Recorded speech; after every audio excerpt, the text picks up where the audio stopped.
sticks, long-haired weirdos, short-haired weirdos, vandals, hooligans. The government, hug the government, love the government, hug the government, love the government, hug the government, love. Welcome to The Politics Guys, a place for bipartisan, rational, and civil debate on American politics and policy. I'm Michael Baranowski, a political scientist at Northern Kentucky University. I'm joined today by Cleveland area attorney and Republican factotum, Jay Carson. Good evening, Mike. Hey, Jay, how you doing? I'm doing great. You know, I am doing okay, too, I think. As you mentioned, we normally record this Saturday morning, and so it being a Friday evening, it is kind of a weird sort of feel, but I don't know, I kind of like it as a little change of pace. So, yeah, if you're ready to go, we've got a bunch of listener mail that's been building up, and I am ready to tackle it if you are. Yeah, fire away. And I've been off for a couple weeks, so they're probably not mad at me. It's probably somebody else. So well, you might be surprised because, in fact, our first two questions are from me. Believe it or not. Yeah, this is a new thing. Okay, but you did your first quick take last week, and that's for supporters at the $5 a month level and so forth. And I listened to it. I listened to everything, and I actually had a couple questions for you, if you don't mind. All right. Okay. All right. So fire away. I think. Yeah, I'm trying to even think what I said. Yeah. See, exactly. That's the problem with a quick take. Just kind of off the top of your head. But in one part of it, and I forget where exactly, you talked about the Democrat Party, and I thought, well, wait a sec. When you said that, I said I'm a member of the Democratic Party, but no Democrat Party. And so, and this is a term, maybe you inadvertently used it, I don't know, or maybe I misheard you, that could be, but it's, as you know, it's a term that's popular. It's simply a derogatory. Yeah. Yes. And it seems to me, so maybe I did mishear you and I need to check it again, but it seems to me to be kind of needlessly inflammatory, I take it as sort of a tribal signal in a way, and it's just kind of counterproductive, which is maybe why I was surprised when at least I thought I heard it. So maybe can you talk a little bit about what you think about that term? Well, first of all, I don't think I said it because I typically don't, right? It's not my practice. Exactly, yeah. And I'm usually pretty cognizant of what I'm saying. Although the quick take was a weird format. It is weird, right? Yeah. And it's a weird sort of you're just talking and nobody's responding to you and you have no idea, and you just feel like, I gotta keep filling space. And so I don't know. So it's entirely possible. I did say the Democrat Party, although typically that's not what I would say. I would say the Democratic Party. It is sort of funny that it's used as sort of the derogatory term, although I'm not entirely sure why it is, I guess, other than just to say it's, they're not, the implication they're not truly democratic. They're just the party of the Democrats. I don't know. I'm not really sure where that got started or how it got started, but I think it's been sort of a staple for, at least a generation or so, I think, right? Yeah. And I think you're right. It's the idea of something being democratic. That sounds good, and democratic is good. Yeah, exactly. And in a way that we can say, well, it's good that we have a Republican form of government, but that doesn't have the same resonance with the public, which is, I think, why Republicans aren't, or Democrats aren't calling the Republican Party the Republic Party or something like that. But I don't know. It's a term that just kind of, I guess, sticks in my craw a little bit because it just seems so. I was just trying to screw with you. Exactly. So, okay, it's good.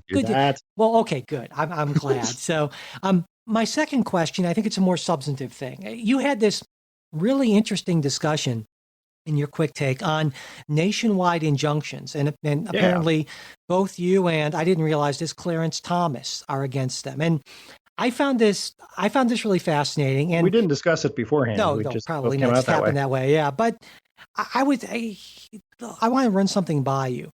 Couldn't you argue that these injunctions, which basically stop government from doing something while a case is being decided, are actually conservative in nature? I mean, not, modern GOP activist conservative, our president doesn't get to do this, but old school Burkean. It is curtailing the government. Yeah. I was wondering what you thought about that.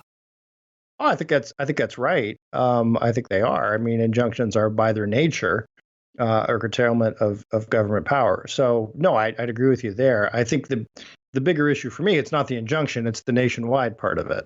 So is it like sort of a judicial federalism sort of thing, Yeah. where a district judge shouldn't be able to reach beyond the scope Exactly. of Exactly. okay. That one judge in one particular district cannot determine the policy of the entire country. And we have a system of district judges, and we have a system of circuit courts. And part of the reason for that is, listen, things are going to look different to different judges in different places. And it's generally, looked at as a good thing to say, look, let's have this come up through a couple different district courts, different factual findings, different trials, go to different circuit courts. There you have 3-judge panels, or it can be heard en banc by the whole circuit. And then by the time these big questions get to the Supreme Court, they've been sort of vetted by a couple different sources. And I think that's something. And it's just you can always go, if you want a nationwide injunction, go to get different courts and say, listen, we think you should grant this injunction too, because look, we were just over in the Southern District of California, and they thought it was a great idea, so you should follow their ruling and so forth. So there's still kind of a mechanism to do it. But it's not like there isn't a check on this, right? Because if a district judge does this, the appeals court can just say, Correct. well, no, you can't make this nationwide, essentially. So right. It's not like any random district judge that you can find who buys your theory about whatever can just stop everything in its tracks, essentially. Right. I mean, that's exactly what this 9th District panel did. Right. Was that, again, it was a weird thing of like all 3 of them actually came to the same conclusion, right? Yeah. That the injunction was justified. But 2 of them said, yeah, it's justified, but only for this district. Yeah. Okay. And here's the thing. This is sort of an interesting sort of question. In injunctions, and we talk about injunctions probably a lot, but there's a couple things that you need to show. And the first is irreparable harm. And the second is likelihood of success on the merits. And there's some other stuff about public policy and other third parties being harmed. But it basically comes down to the irreparable harm piece and then the likelihood of success on the merits. And even like if you got the really strong one or the other, you can kind of sub them out. But so let's think about, like, say, an immigration type issue. The Southern District of California is going to have much different issues relating to irreparable harm than, say, the court in federal court in Maine. Sure. Right. Sure. And so there's different standards, different issues, and I think that's sometimes these questions can turn also on other state law factors, and I think it's an entrusting a great deal of power when you have one judge issuing these injunctions, and then what happens when you do get dueling injunctions, right? I mean, you can have 2 judges who both issue nationwide injunctions against each other. Right. So I think judicial humility is sort of a good thing. And that if you want to say, listen, I'm issuing this injunction for this, and the other part of this is, in practice, if you get an injunction out of, say, like the DC district, right, mm-hmm. that's going to effectively cover. The government's typically not going to try to do workarounds in all the different places, right. So typically, nationwide injunctions, again, they're fairly rare, or they have been fairly rare, and have increased a lot in the last couple years. But so I think that was kind of the point I was trying to make. It's less about the injunction, more about the reach of it. Well, I agree with you on the humility part, and certainly I think you and I, Jay, are a sad, beleaguered minority pushing for political humility on the right and on the left, because there are so many people who just feel that's now is the time to act boldly and right. Move fast and break things. Exactly. But that's, despite our policy differences, that's always been one thing that I think has brought us together, certainly, and made us fairly unpopular oftentimes with the further wings of our respective parties, Yeah. I mean, I again, to me, that is the essence of kind of Burkeanism, right? Absolutely. Is that sort of humility, is like, look, I don't have all the answers, and who am I to give all the answers? And I think that's sort of the I think that would be good to revive that. I don't know how we're doing at it. No, but, not so great, but yeah. Okay. Well, moving on, a question from an actual listener. Well, I guess I listen to that. You listen, so I'm a listener. Yeah. But anyway, a listener who's not me. A Knight writes, I'm a 27-year-old who leans slightly to the right pre-2016. Now I'm absolutely disgusted by the gymnastics people on the right will go to defend their president and still support him. I completely get Jay's past stance on Trump, but now he's coming off as kind of settling in on him as the best candidate. And I'm thinking this also applies maybe to Kristen. She took a lot of heat for saying she'd vote for Trump in 2020 as well. Right. So, but Knight asks, how much of that is Jay's accepting Trump's presidency, and how much is just towing the party line? I get that Jay's job on the podcast is to give the Republican viewpoint on topics, but with him, it's very difficult to tell whether this is his view on the matter or the Republicans' viewpoint at large. Mike is very true. I'm succeeding then. That's what I'm. Okay, yeah. Well, okay, and that's why I wanted to ask this question, because I kind of had a sense of how you were going to answer. And he says, Mike is very transparent with what he thinks and is perfectly willing to jump ship on an issue he does not agree with the left on. Jay, in my 2 to 3 years of listening, has yet to my knowledge been willing to say that he does not agree with the party line on a major issue unless it is very softly condemning something racist, bigoted, xenophobic, etc. that Trump does. Mike says what he thinks, regardless of where that falls on the political spectrum. Jay's opinion is always right of center. I'm as constant as the Northern Star. There you go. And so he ends by saying, is Jay almost completely partisan and unwilling to concede any ground to the left because that is truly how he feels on the issues?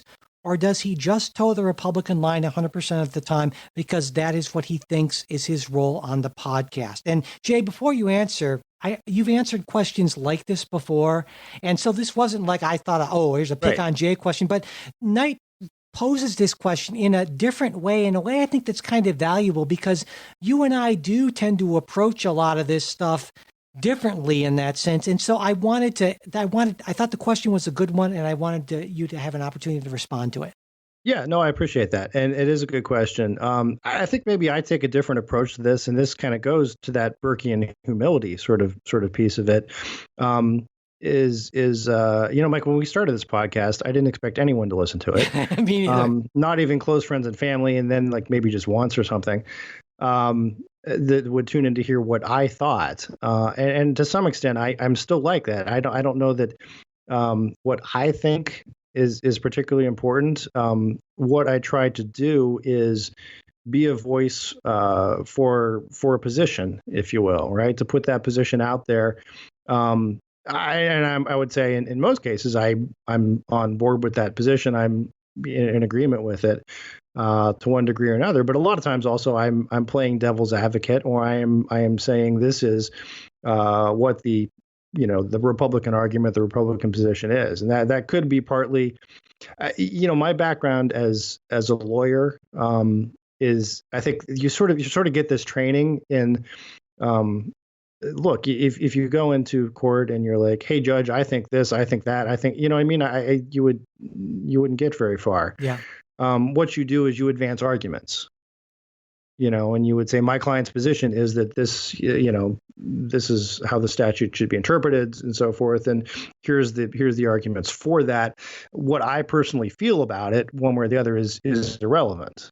Yeah. And I think that's part of that coming through. Yeah, I absolutely think so. And of course, I think part of it too is I am, at least on my side of things, it's partly sort of in my personality. You've known me for a long time, and I've always been the sort of person to just shoot off my mouth first and sort of, that's always been me. And I think part of that too is that's why I probably would have been an awful attorney, because I would have just gotten myself and my clients into a lot of trouble. Whereas in the classroom, that's not something where that's as much of an issue, certainly, and I can be a little more offhand and outspoken and that sort of thing. So yeah, I absolutely agree with that. But it's a weird thing. Yeah, there's a lot of folks out there who look to me to condemn Trump. I condemn him and all this work. But I mean, again, my position isn't to. I'm trying to advance the argument with it. Although if you listen to last show, I think Mm-hmm. I pretty much condemned him, at least on that.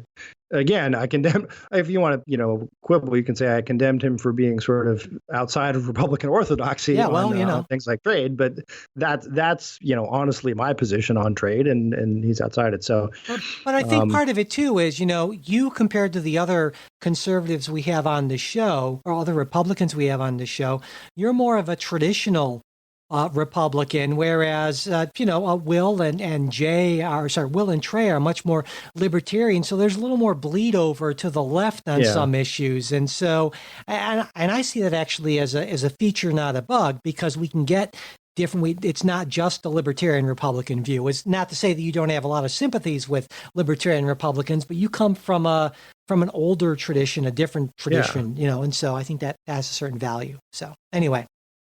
Okay, moving on. That was a good question, though. Yeah, I know. I really liked it. Seth wrote in to say, Mike, I thought I would share this story with you. Maybe it'll bring you a chuckle in the way it does me. I'm a real political nerd. Well, that sounds like just our demographic. So anyway, Seth writes, we're getting a new dog, a boxer pit bull mix. He's a dog guy. So right away, it's got me sucked in. There you go. Yeah. I have 5 kids currently living at home. And as I'm sure you can imagine, the process of picking a name was a hotly debated subject, certainly on the same level as any congressional debate.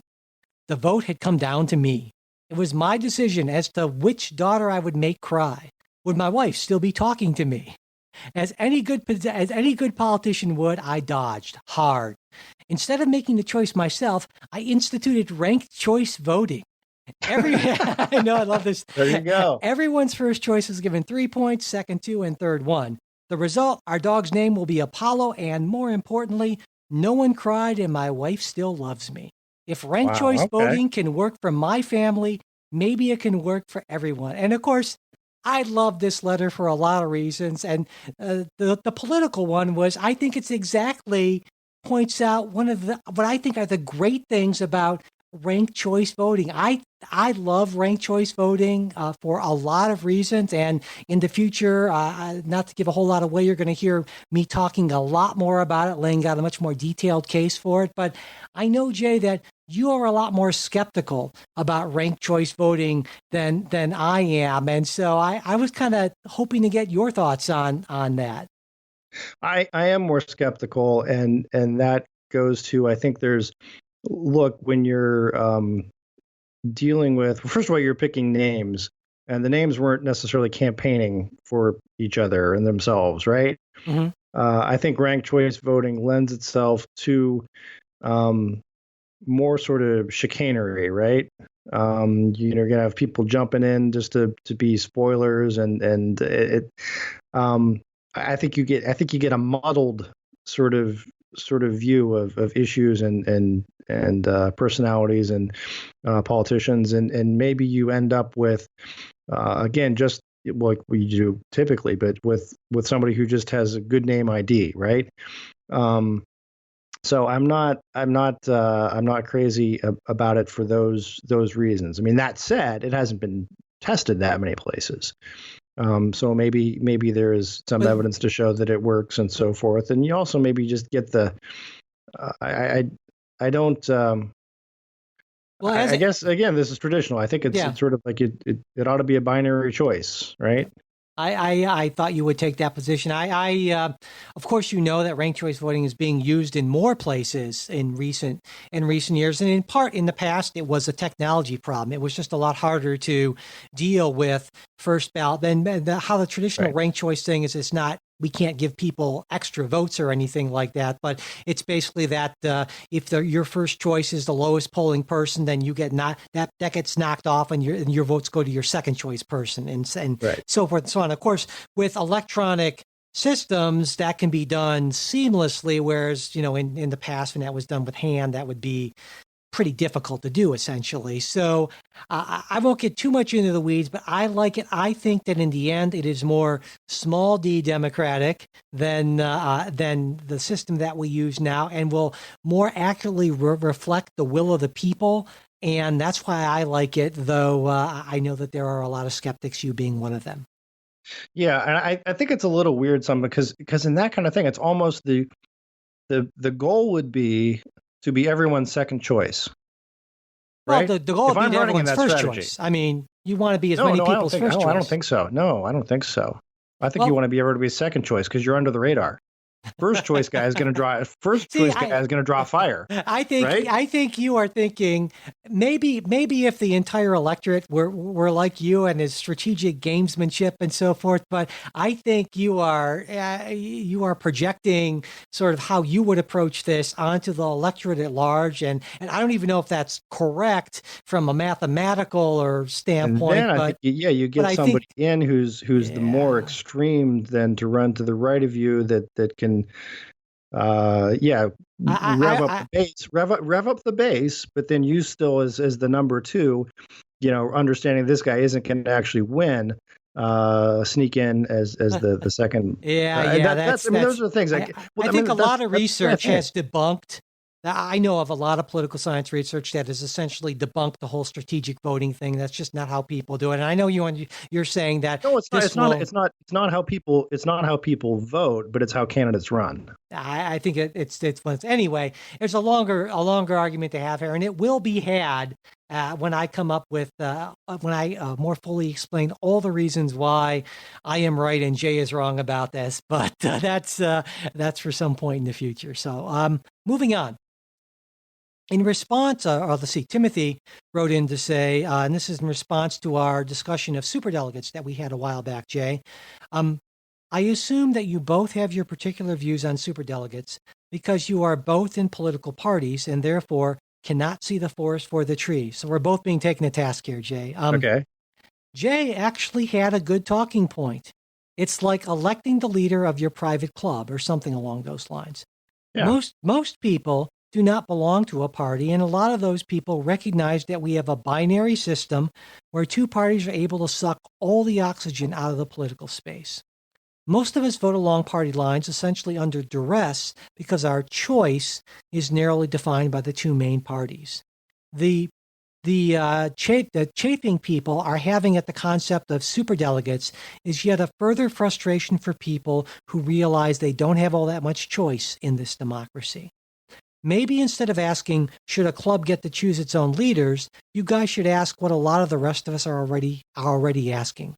What are our principles? Do we have a government by the people, for the people? If this country operates more like a corporate-backed oligarchy, you go. Yeah, I'm liking this. Do we have this applies to the issues with the two-party system, superdelegates, gerrymandering, and the Electoral College.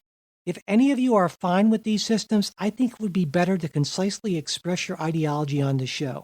I don't believe in democracy, or I believe in limited democracy, to the point where the word democracy ceases to mean anything at all. So there's a lot there. And I got to say, this resonated with me, Jay, because right now, as I'll kind of do a little bit of a sneak announcement. Will and I are actually writing a book.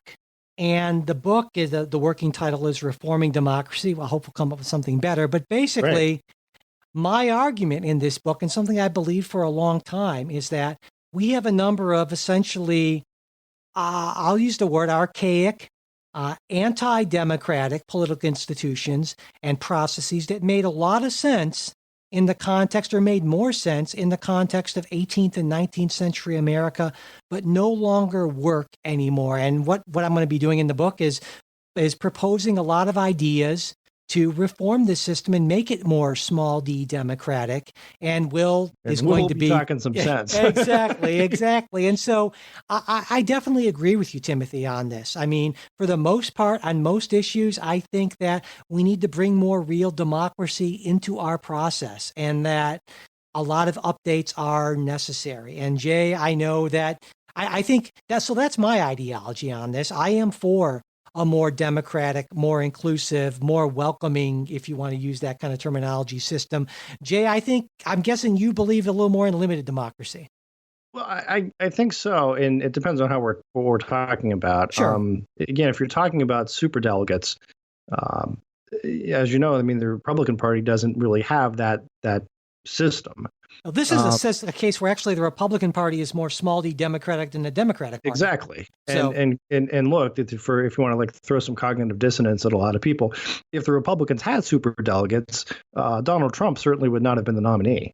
At least if they had, as many as the Democrats, I think that could be right. Yeah. Yeah. I mean, let's put it this way. He was certainly not the choice of the party elites, right? Yeah, absolutely. So, what you had is okay. You want more democracy. Sure. I guess what is it that Mencken said is democracy is that the people ought to get what they want, good and hard. Yep, absolutely. So I think that's it. If you're saying we want more democracy, well, that's what it looks like. Yeah. At least on that party level of picking a nominee.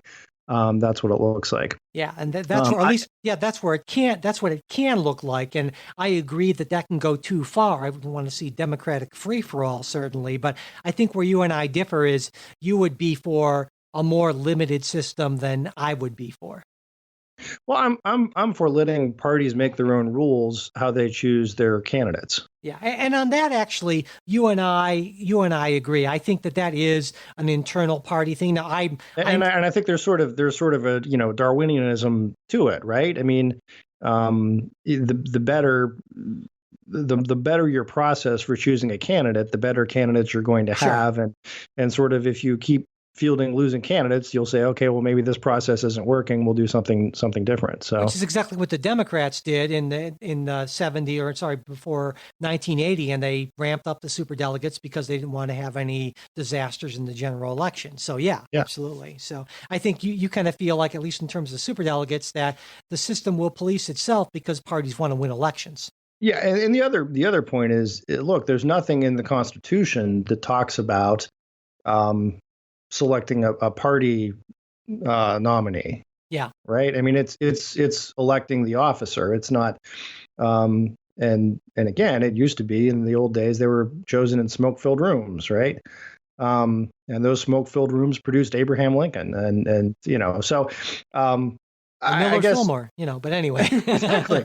Well, no, but my point is, I'm not particularly for superdelegates because I think it is anti-small d Democratic. Yeah. And I think you grow a party better by allowing broader participation in it. But at the same token, I mean, sometimes I think people just misunderstand me. I'm for allowing parties to set their own rules, and they can do that as it suits them. And on that particular point, I agree with you. On the larger point, I tend to agree a little bit less with you probably. But yeah. Okay. Moving on. Zach asks, what do Democrats running for president make the focus right now? Gun reform, mental health reform, immigration reform, foreign affairs, or economy? Thinking China tariffs and currency devaluation. Yes, Zach, that's it's not going to be mental health. Well, it's not going to be mental health. Well, I think it's not going to be China and tariffs either. I think the idea I like in a way the idea of having a single overriding focus, but as Jay Inslee has shown, that doesn't work. You can't just be for one thing because you have to bring in a lot of voters. And so, especially if that's your one thing. Well, yeah, exactly. So, but I think he made a good point. I agreed with him that, climate change is an existential challenge that we're facing, but in any case, it clearly didn't resonate with the public. But I think that the main thing for Democrats is to not get caught in the trap of being anti-Trump and having clear policy agendas. And it seems to me that many of the Democratic candidates understand that. I mean, Elizabeth Warren certainly more than probably anyone else. And she seems to have an awful lot of momentum now. I think in recent polling, she's kind of overtaken Bernie. I think she has the inside track and that sort of liberal wing. And she has a plan for everything. Essentially, my personal favorite, Pete Buttigieg has, a lot of plans. And so I think the plans are out there, but it does have to be fairly, it has to cover a lot of ground because there are a lot of voters who care about specific issues and you need to give them something. And so in terms of what the main emphasis is, that's a tougher question, certainly, but I think generally speaking, you can't go wrong with economic issues for the most part, at least if the economy is not doing too well. It's you can if it's exactly. Yeah, and so depending on how things look in the summer of 2020, then I think that will dictate a lot of what the issues are. Because of course, part of the strategy is you say, well, what are my opponent's vulnerabilities here? When you're looking at an incumbent, you say, well, what are the things that he's taking the most flack for? And that's what I focus on. And I mean, I would guess that for a lot of Democrats, maybe that'll be the economy, immigration, certainly. And there are some other things that are going to be a tougher sell, like the Medicare for All thing, which a number of the Democratic candidates are already kind of pulling back from a little bit. I think they realized maybe not a winning sort of issue. So gun reform, I think maybe depending on how it's packaged, certainly, but it's tough stuff. Yeah, here's the problem, and I disagree with you on most all of that. I think if the Democrats want to win, no, and look, you have to have policy positions, right? Regardless of running for president, you have to have ideas, you have to have policy positions. But if you recall, I mean, Barack Obama didn't run on policy positions; he ran on hope.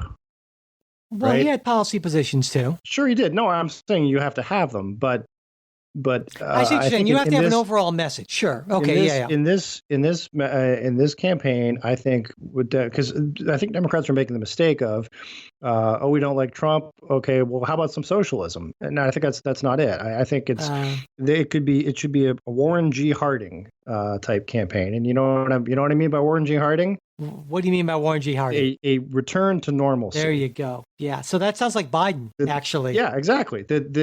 Listen.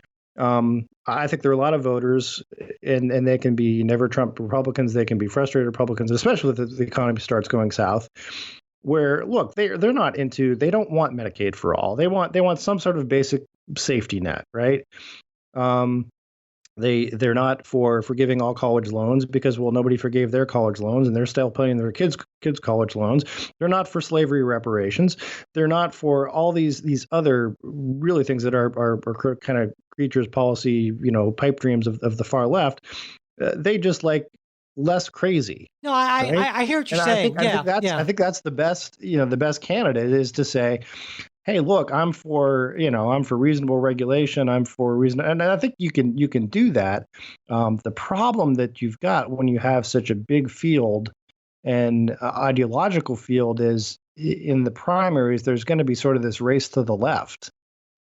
Yeah, right? They're well to a certain extent, but already we're seeing some of the candidates kind of pull back on a little bit of that on the Medicare for All thing. And so, but I agree with you on the larger point is that a bunch of policies without a message is going to be rough. I mean, George H.W. Bush famously talked about the vision thing, right? Yeah. But the vision thing is important.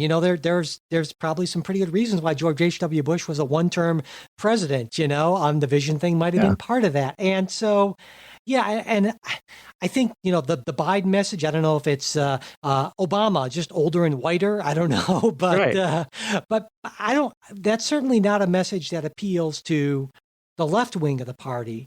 Right. But I think in terms... And that's the struggle is you have to be someone who can navigate the primaries and come out and still have that not be cast as a crazy left winger, but as someone who have, again, the slogan should be, look, at least, I'm not crazy, right? Yeah. That should be the... And I think, the wonky thing works with the really politically engaged folks.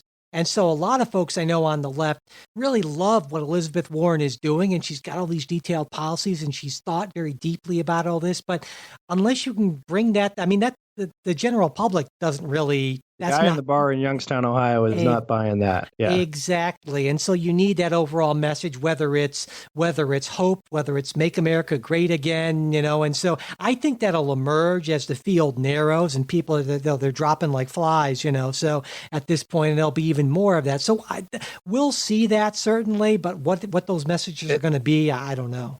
And keep in mind, let's look also at the House seats that Democrats picked up in the off terms, in the off season, the midterms.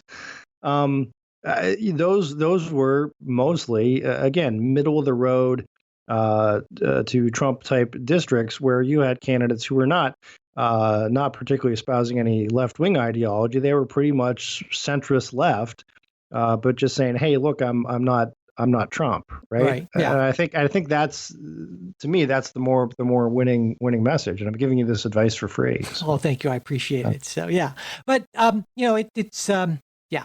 So it's getting a little late, almost not quite past my bedtime. I'm not that old. No, it's dark now. It's wow. dark. I know it's weird. We've never done the podcast so dark. I know it's spooky, but I think we have time for one more question. How about it? Okay, Tyler writes, why are conservatives so gung-ho to ban drugs, abortion, etc., even though bad people can still buy or obtain them illegally? But as soon as it comes to any kind of ban or restrictions on guns, all of a sudden it's bad guys will just buy guns illegally, so what's the point in banning them? Yeah. That's a good question. I think there's different answers for different pieces of it.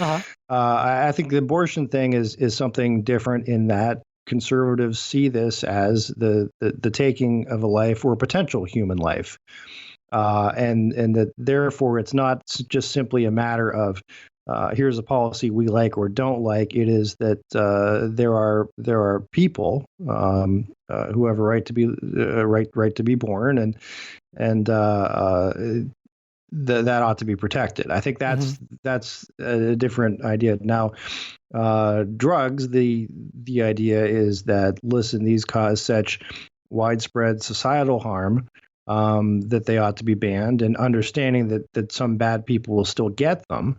You can prosecute those people, right? And you're not going to get them all. But you're still setting up sort of a fence, if you will, right, of what is legal, what is respectable behavior, what is not. So I think that's the issue there. It's almost like putting, sort of just this marker saying, look, this is, even if you don't enforce it strictly.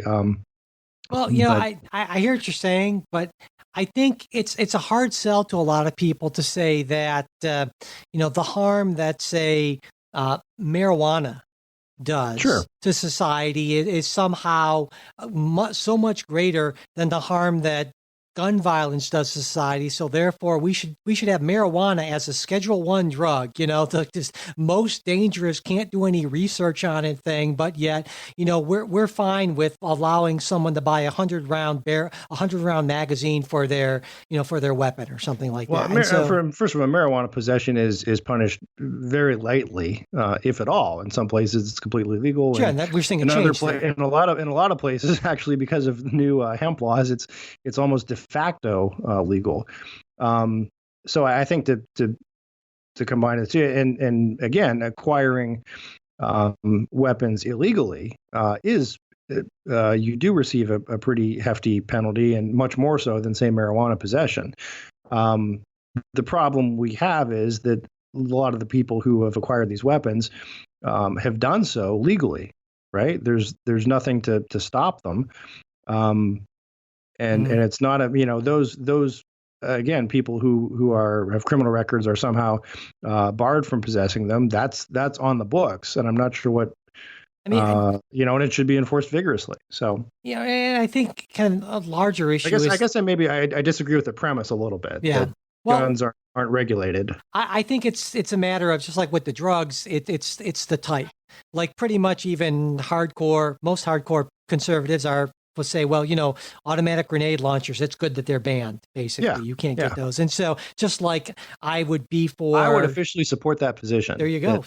No grenade launchers. I think even the NRA does actually support that. But just like I'd be willing to say, marijuana, I think legalization, but heroin, no, not so much, So, but I want to add one other point, though. The other point is, there's nothing in the Constitution about abortion or marijuana. There is about right to bear arms, and we do have a culture, right or wrong, like it or don't like it, history relating to firearms and being seen as a I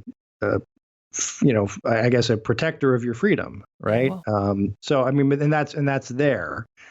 whereas it's the other two are not. No, there is that thing about the well-regulated militia in the Constitution there, and but also, of course, we have a pretty strong drug culture in this country. We do, as well. yeah, It goes back, But just one other point I wanted to make is that one of the things that frustrates me, and I think it frustrates you about the gun debate, is that oftentimes I think we're having the wrong debate. Because when we talk about gun violence, and we've talked about this before, is that certainly the things that get attention are the mass shootings, and they are horrific. There's no question. And we have a lot more of them than anyone else. And it's clearly, in my mind, because we have, like 300 plus million guns in this country, many more than practically any place else. So, but the vast bulk of the gun violence, the damage that guns do for the most part is gun crime that's not mass shootings and suicides. Right.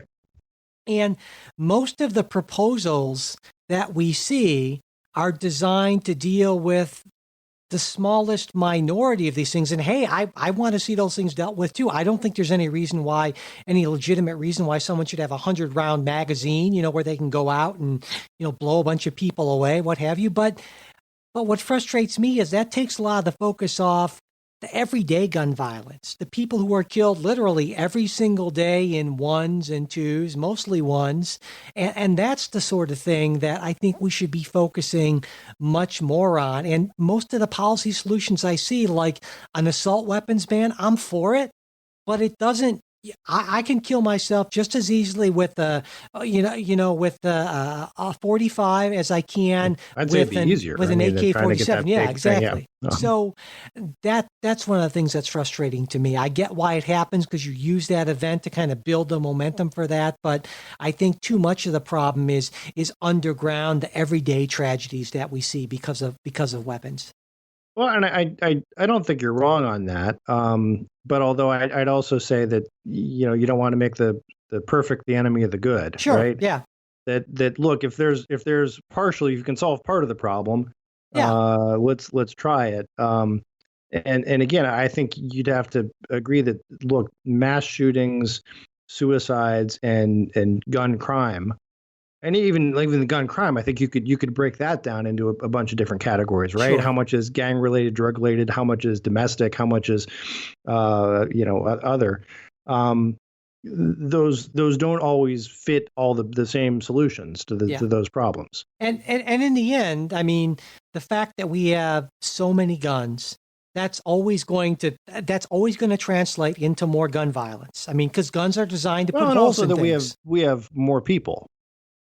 Well, yeah, but even per capita, we have more guns. So, I mean, right. It's just inevitable that the more people you have running around armed, the more bad things are going to happen, I think. And so that's what's so frustrating to me is that I think the only good solution is a politically unviable, not only a politically non-viable solution, but a culturally non-viable solution, because neither politically or culturally, I think, are we going to see us getting to the point where all of those or most of those guns go away, like a lot of countries in Europe and other places have done. It's just not going to. I think someone could kill 500 kids out of school, and we wouldn't see that sort of change. I just don't see it happening. I wish I lived in that sort of a country, but I don't, and I realize that.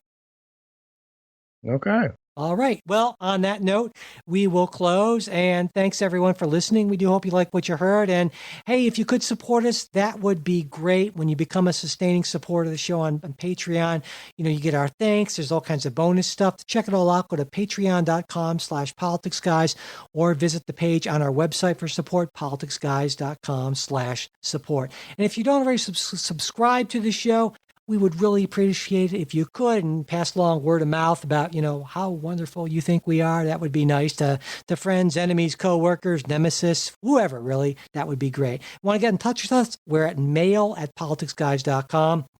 There's our always entertaining Facebook page, facebook.com/politicsguys page, and we are on Twitter @politicsguys. The executive producers of the Politics Guys are Bruce Johnson, Will Moreno, Benji Fishman, and Andra Masker. Today's show is produced by Michael Baranowski and Jay Carson. We'll be back with a new show on Saturday. We hope you'll join us.